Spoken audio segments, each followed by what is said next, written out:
जी business में आप सभी का स्वागत है। हमारे साथ आज आईपीए की पूरी टॉप मैनेजमेंट टीम है। तो शुरुआत करते हैं सर आपके साथ। सर क्या अपॉर्चुनिटी आप डोमेस्टिक और इंटरनेशनल फार्मा मार्केट्स में देखते हैं?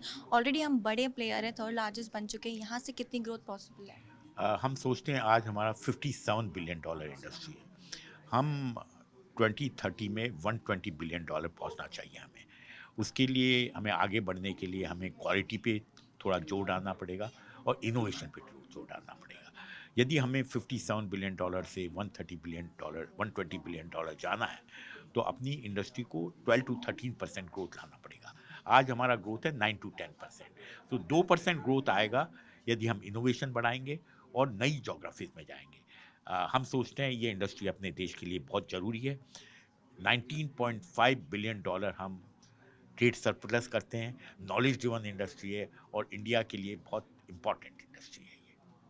बिल्कुल सर, ग्रोथ तो यहाँ से डेफिनेटली होगी। सर डिजिटलाइजेशन को लेकर भी आपने कहा था कि डिजिटल ये इंडस्ट्री होने वाली है। आपसे मैं सवाल पूछना चाहूँगी, सर यहाँ से कैसे देखते हैं कि लॉ मेकर्स यहाँ पे कैसे इम्प्रोवाइज़ करते हैं डिजिटल टेक्नोलॉजी को इंक्लूड करके इस इंडस्ट्री में? I think CDSO and also people are giving a lot of importance to the digitalization because it will reduce the cases of the where we find the data integrity issues.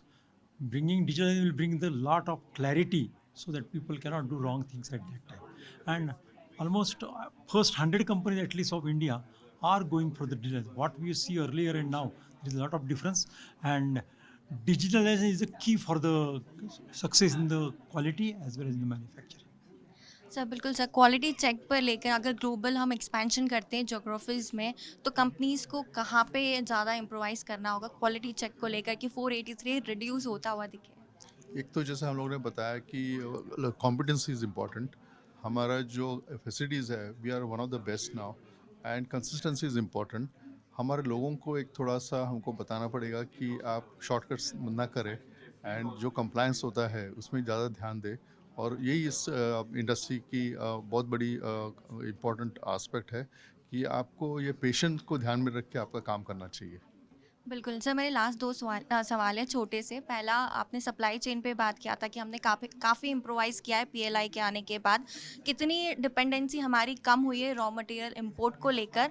और दूसरा, budget wish list आपने बताया, लेकिन एक बार फिर से आप अगर बताएँ। ये अभी कहना बड़ा मुश्किल है कि विश लिस्ट एपीआई कम हुआ है अभी। अभी हमने जर्नी चालू की है और ये जर्नी बहुत बड़ी जर्नी है। तो इसलिए हमें कंटिन्यू करना चाहिए इसमें। और एपीआई ही नहीं, हमें केएसएम को भी देखना है, सॉल्वेंट को भी देखना है। और जब तीनों को हम देखेंगे और डिमांड को एग्रीगेट करेंगे, यूएस, इंडिया, यूरोप, तभी थोड़ा इसमें हमें डिपेंडेंस कम होगी।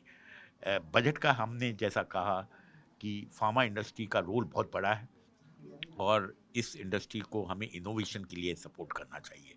इंडिया से हम क्यों नहीं केवल अफोर्डेबल ड्रग सप्लायर बने, बट अफोर्डेबल इनोवेटर बने। इसके लिए यदि गवर्नमेंट सपोर्ट करे इनोवेशन के लिए, वो हमारी विश लिस्ट है गवर्नमेंट के लिए। Thank you sir for the joining here on Zee Business. Thank you Thank very you. Thank much. You.